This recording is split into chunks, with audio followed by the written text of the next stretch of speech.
distrito nga ba tayo? Sino nga ba yung congressman dito? Joey Oy!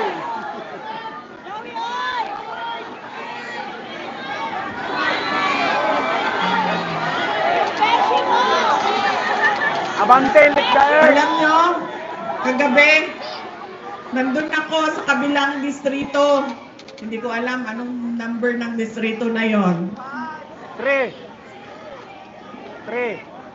Yung Chihuahua ba yun? 3. Ano yun? 3. Ha? Chihuahua? 3. Chihuahua? Chihuahua. Kawawa. Kawawa siya kagabi. Hindi siya makasagot. Yan, kasi siya kandidato, ako hindi kandidato, hindi siya makabanat sa akin. Wala siya mabanat sa akin.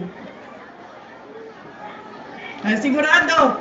Ay, nako, tandaan nyo, pagkatapos ng eleksyon na ito, magpapatawag din naman yan dyan sila sa House of Representatives. Kaya meron pa silang isa't kalahating buwan, di ba? Oh.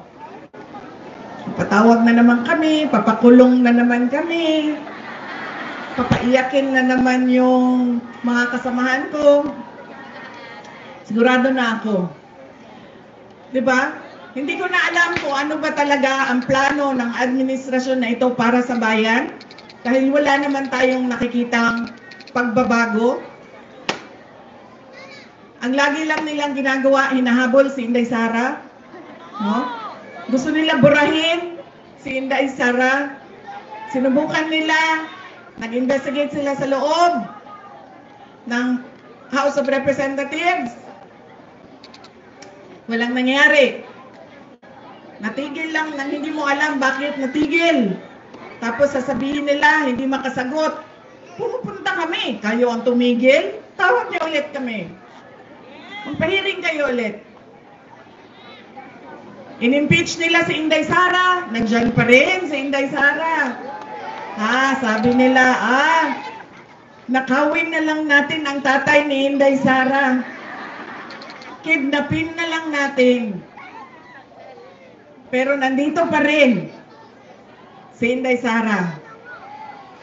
Kaya antay kayo. Marami pa yang darating. Ano nga ba distrito natin? Yes! Sino nga bang congressman dito?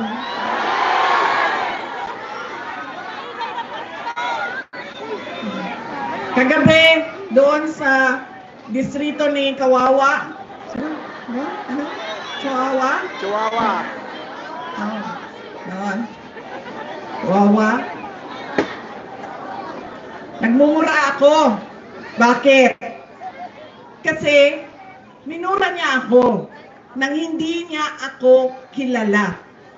At hindi man lang kahit isang beses kami nagkita sa buong buhay namin. Kaya minumura ko siya. Dito sa inyong, ano nga bang distrito?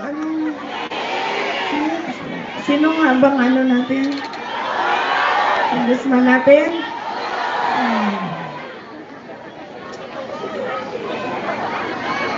Yung distrito ninyo ay nagdadasal ang inyong congressman. Kaya hindi po ako magmumura dito ngayon.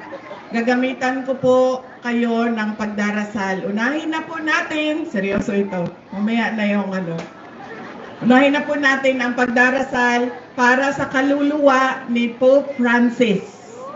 Dahil namatay po ang ating Pope at kailangan natin na magdasal. In the name of the Father, the Son, the Holy Spirit. Amen.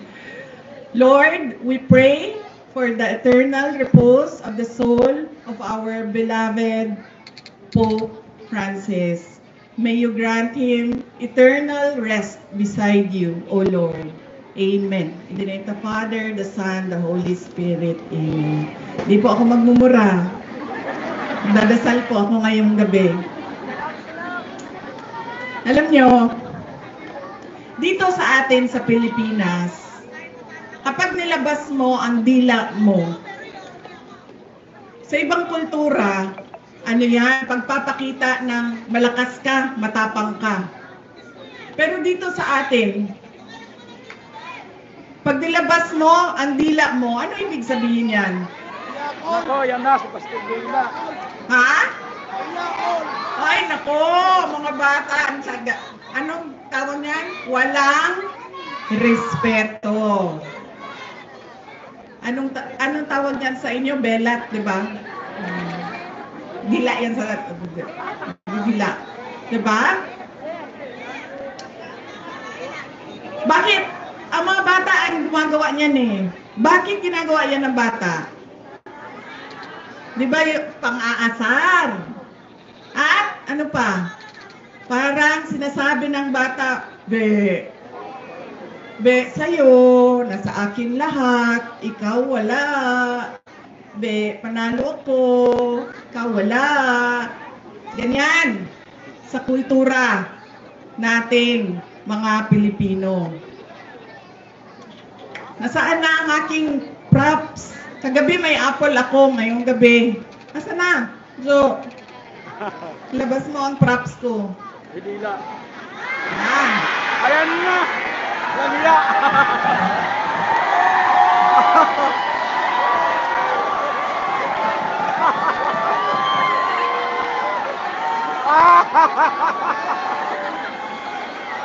Ay, anong distrito tayo? Sinong congressman natin? Tama. Nasa tamang distrito ako, Joey. 6? 6? District 6, Siyudad ng Maynila, Congressman Joey Uy. Tama ko, no? Anong sinasabi niya sa inyo? Be! Naisahan ko kayo. Ako meron. Kayo wala. Ayok. Ay! Ano nga ba distrito ito? Sino nga ba congressman natin? Anong tawag sa ganitong tao, mga anak? Walang? Oh. Klaro yan, ha? Klaro yan. At kanino siya walang respeto? Sa inyo. Sa inyo siya walang respeto. Durog na durog. Be, ako nakaupo. Kayo nagugutom. Ay, ano nga ba distrito ito? Sino ang congressman natin? Durog. Klarong-klaro na yan, ha? Oy! Congressman, Oy! huwag mo ilalabas yung dila mo. Pakita mo ngipin mo. Yan. Yan nyo? Nakasmile. May respeto sa tao. Smile. Balita ko, mabait daw yung kandidato ninyo dito. Papakita ng ngipin, nag-smile. Ano nga ba distrito natin? Sino nga ba congressman natin? Okay. Nasa 6th district ako ng Siyudad ng Maynila. Ang congressman dito ay si Joey Uy. Tama? Mga kababayan, ang lahat ng ginagawa natin ay para sa Diyos, sa bayan, at sa bawat pamilyang Pilipino. Syukran.